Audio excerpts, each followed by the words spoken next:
Hello, everybody. This is Joseph P. Farrell with news and views from the Nefarium on Wednesday, March 18th, 2020. I'm doing the news and views early because we're expecting storms in my area, and I don't want to take a chance that I get my power knocked out or get knocked offline tomorrow.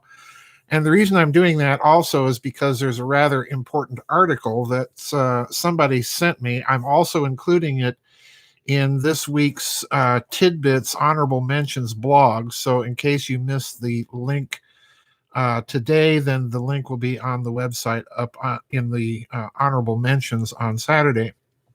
Now, before we get to that, we do have a vid chat scheduled for Friday, this coming Friday at 6:30 p.m. U.S. Central Time. I've already had a few questions submitted, so please get your questions, comments in before Friday. And please remember, folks, if you're a member of the website, put vid chat questions all in the subject header of your email to me so that I'm able to pick them out and print them off fairly easily.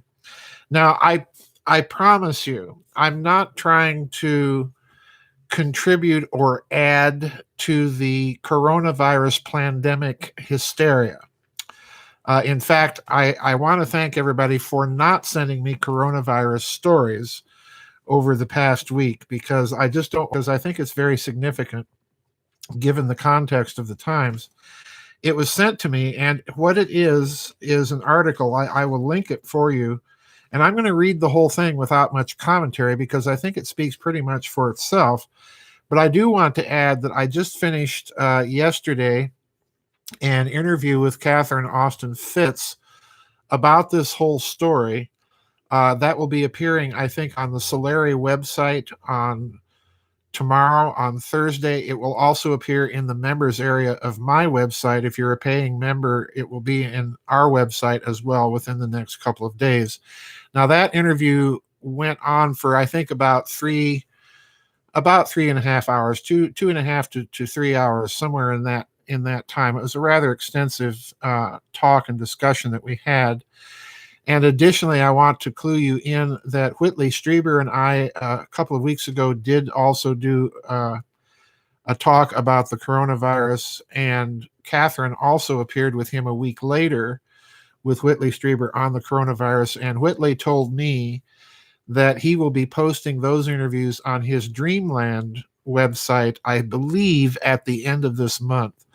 So we are discussing it. I'm not trying to avoid it completely, but I just don't want to give over the totality of discussion on my website to that subject. But those interviews are coming up. So please watch the Solari site, watch my website, watch Whitley's website if you want to hear some more interviews. I do want to mention that the interviews with Whitley were done a couple weeks ago, so they will be dated to a significant degree by the time they get posted, as will, the news is moving so fast on this story that already, even though Catherine and I recorded the interview just yesterday, it's already dated to a certain extent because events are moving so fast. But with that context in mind, this article I found extremely interesting. And as I said, I will be posting it again in the honorable mentions this Saturday on my website, as well as the link in this video. And it's coming from a website that I have never seen before, so take that with a grain of salt. I don't know how trustworthy the source is. I've had little time trying to keep up with everything that people are sending me. I've had very little time to investigate this story, so take it with a grain of salt. But nevertheless, and again, if any of you find out that this story, the entire thing to you, it's a very long paragraph, and I'm not going to comment very extensively other than to tie it a little bit with the interviews that I just did with Whitley Strieber and Catherine Fitz. So here goes. Quote, in a secret speech given to high-level Communist Party cadres nearly 2 decades ago, he said there were 3 vital issues that must be grasped. The first was the issue of living space, because China is severely overpopulated, and China's environment is deteriorating. The second issue, therefore, is that the Communist Party must teach the Chinese people to go out. By this, General Xi meant the conquest of new lands in which a second China could be built by colonization. From this arises the third vital issue, the issue of America. General Xi warned his listeners this approach appears to be shocking, but the logic is actually very simple. China is, quote, in fundamental conflict with the Western strategic interest, unquote. Therefore, the United States will never allow China to seize other countries to build a second China. The United States stands in China's way.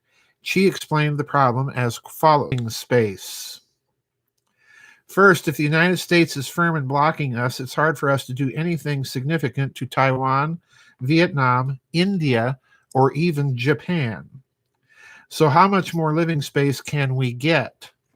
Very trivial. Only countries like the United States and the old Soviet Central Republics. Excuse me.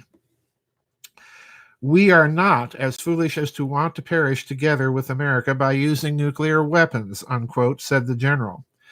Quote, only by using non-destructive weapons found in biological weapons. Quote, of course, he added, we have not been idle. In the past years, we have seized the opportunity to master weapons of this kind, unquote. The ruling Chinese Communist Party considers biological weapons to be the most important weapons for accomplishing their goal of, quote, cleaning up America, unquote.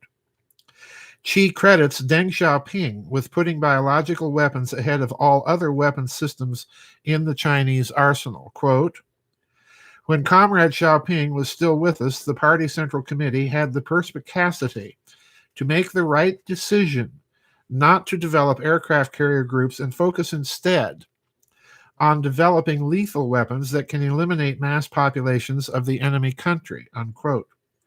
It may seem difficult to believe, but General Xi considered himself to be a humanitarian communist and therefore admitted to mixed personal feelings on this matter. Quote, or two, Chinese people remember that the United States opposed Japanese imperialism, but none of that matters now. Quote, in the long run, said General Xi, the relationship of China and the United States is one of a life and death struggle. This tragic situation must be accepted. According to General Xi, quote, we must not forget that the history of our civilization repeatedly has taught us that one mountain does not allow two tigers to live together, unquote. According to General Xi, China's overpopulation problem and environmental degradation will eventually result in social collapse and civil war. General Xi estimated that, quote, more than 800 million, unquote, Chinese would die in such a collapse. Therefore, the Chinese Communist Party has no policy alternative. Either the United States is cleaned up by biological attacks or China suffers national catastrophe. Xi makes the following argument, quote, we must prepare ourselves for two scenarios. If our biological weapons succeed in the surprise attack, the Chinese people will be able to keep their losses at a minimum in the fight against the United States. If, however, the attack fails and triggers a nuclear retaliation from the United States, China would perhaps suffer a catastrophe in which more than half of its population would perish. This is why we need to be ready with air defense systems for our big and medium-sized cities. In his speech, General Xi provides us with the key for understanding China's development strategy. According to Xi, our economic development is all about preparing for the needs of war. It is not about improving the life of Chinese people in the short run. It's not about building a consumer-oriented capitalist society. And I'll leave it there and link the article. Now, I'm mentioning all this, and I indicated that I was going to briefly comment about this article in connection with the interviews that I just did with Whitley Strieber and with Catherine Fitz. And in both sets of interviews, I think it's fairly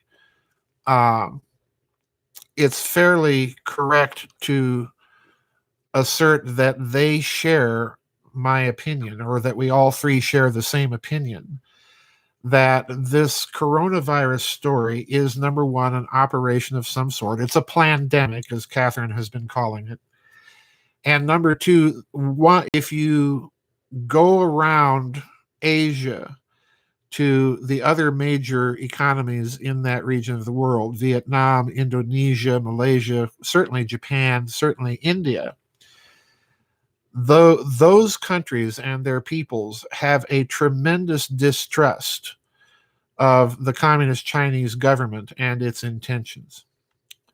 And we know that the Chinese government for the past decade and a half has been intent upon building out its so-called Silk Road project and integrating the Eurasian landmass in an overland infrastructure of trade and commerce so that they can knit that whole thing to China. Okay? Now, the Chinese have been expanding this, but at the same time, there's that trust issue. And the way this coronavirus story has played out, at least as far as I can tell, and as far as most sources indicate, is that Xi and his government in China have badly obfuscated the data, number one. Number two, they probably seized on this crisis as a crisis of opportunity to get rid of some political opposition. But the final thing that this virus has done is, I think, over the long term, it has severely crippled China's Silk Road project, because now who's going to want to trade with China after its performance in the Wuhan coronavirus story? And who's going to want to deal with Chinese currency, Chinese equities, Chinese securities, and so on? So in other words, the geopolitical economic fallout from this, I think, over the long term, and I'm stressing the long term, for this Silk Road project of this little article, again, I'm urging you to take it with a grain of salt. I don't know, the website is not familiar to me that this article was found on, nor does it contain any reference to any publication where these remarks can be documented. So again, take it with a huge amount of salt. But it does seem that if you look at the People's Liberation Army in Communist China, that they have been for quite a long time preparing for a major military confrontation with the West, and particularly the United States. So if it is turning back their Silk Road project, this means that we can expect China then to double down on its militarism and increase that pressure over the coming years. So something to be aware of, folks. Not a good development at all in terms of this story. But again, I urge you to listen to those interviews when they come up. So anyway, I'm sorry, folks, I have not been paying any attention as I normally do. I can't pay much attention to the to what's going on in the chat room, but I thank all of you for showing up and contributing whatever comments you've contributed in the chat room. Don't forget, Friday we do have a vid chat. That's at 6:30 p.m. U.S. Central Time. As usual, I will be in there much earlier than that, at least a couple of hours earlier than that, for our normal pre-chat, informal conversation, and so on and so on. I suspect, and crawling way out onto the end of the twig of high-octane speculation once again, I suspect that this story is also going to die just as suddenly as it arose. I think this is cover for something else. So we'll see. Anyway, thank you folks for showing up, and we'll see you on the flip side. Bye-bye, everybody.